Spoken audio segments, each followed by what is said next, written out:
Jason. Bill Doyle from the Worcester Telegram. How you doing? Good. How are you? Congratulations. We were told that you're a Kobe Bryant fan. Are you going to still root for Kobe, or now that you're a Celtics, do you have to stop doing that? I mean, it makes it easier that Kobe doesn't play anymore, so that's the easy part. Why were you a Lakers fan? Because Kobe was always my favorite player. So I guess I just rooted for the Lakers since he was on there, but Celtics fan now. Hey, Jason, Mark Murphy from the Boston Herald. What are the things, not only from when you met Brad Stevens, but from what Coach K told you about how he coaches that appealed to you?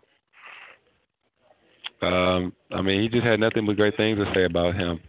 And, you know, I got that impression as well when I met him for the first time.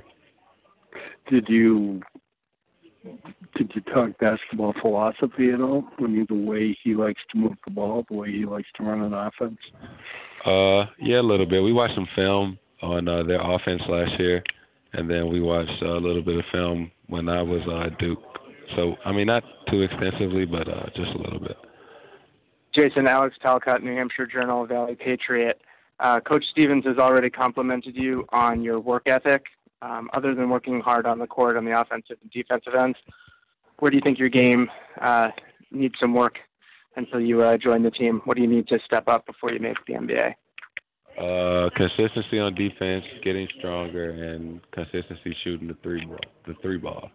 Hey, Jason, Mark Murphy again. Now you've put on 10 pounds since you got to Duke. Is that accurate? Yeah. Something like that, yeah.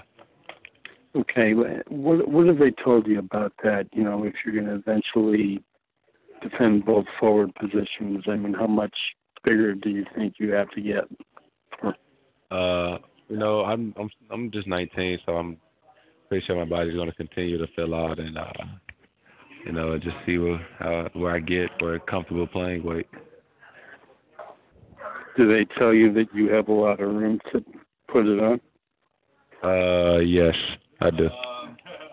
Jason, who do you think what NBA player do you think you resemble the most?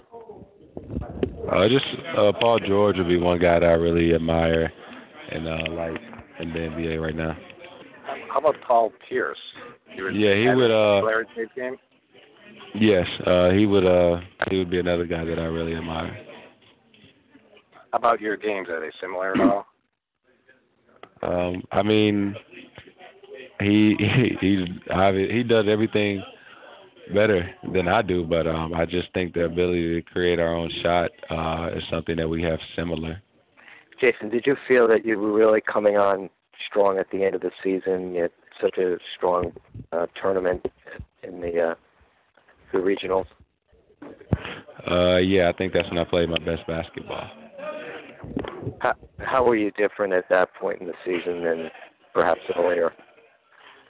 Just much more comfortable. Yeah. Just, I think that was it. Just, I was much more comfortable. Jason, did you watch the Eastern Conference Final? Yes, I did. What was your impression between the gap between the Celtics and the Cavs? I mean, it was a good series. The Cavs is a great team this year. I mean, LeBron James he's the difference. And when you mentioned LeBron, how do you view him now as an Eastern Conference opponent? I mean, he's the best player in the world, but I mean, now it's time to compete against him. So yeah. Jason Gary, Boston Globe. When did you think or know that you were ready for the NBA? Was there a point during the season that you said to yourself, okay, I think it might be time, this might be my only year at Duke? I kind of felt that I think that was I felt like that was the plan, you know, my entire, just the entire way that I was just going to go to Duke for 1 year. That was kind of the plan. And did your freshman year go as well as expected? Did you translate to the college game better than you thought? Yeah. I mean, it just took me time to get comfortable, but and I feel like I did well. And what are your plans? Obviously, you play on the summer league team. Will you try to get stronger? Will you work out? Will you move? Will you come to Boston and live here immediately? Will you go back to St. Louis? What do you kind of see your summer looking like? I'm not sure. I haven't had a chance to talk with Danny Ainge yet. I've been so busy with media. I'm sure I have a better understanding when I get done with all of this. Jason.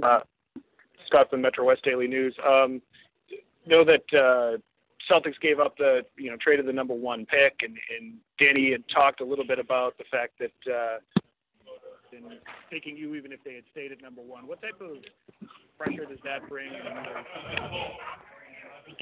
It just was a great compliment, and like excited that Danny Ainge thinks that highly of me. Jason, some people talked about that workout you did for teams out in Los Angeles where apparently you hit 81 of 100 cornered threes. Do you think you saw answer some questions in some people's mind with that kind of a performance? Yeah, I think that definitely helped me out. Jared Weiss, CLNS Media. Jason, what do you think is the area where you felt like you dominated in college that you really have to work on to dominate at the pro level now? I need to get bigger. I think that's first and foremost. And, it's just a lot of things I need to learn, when I go to the NBA. How much you talk to Stevens about playing as more of a bigger swing in the system where you're playing with multiple guards and other wing players? We didn't talk about that too much extensively. I wasn't with him for that long. We really just got to know each other. And Jason, Dave McMenamin from ESPN again. I got another one for you. Isaiah Thomas, you're coming into a team who is led by a mighty might who does the unthinkable. What have you noticed about him? Like you said, he's one of the best players, and he's a great scorer. And I'm ready to to learn from him and get the chance to play alongside of him.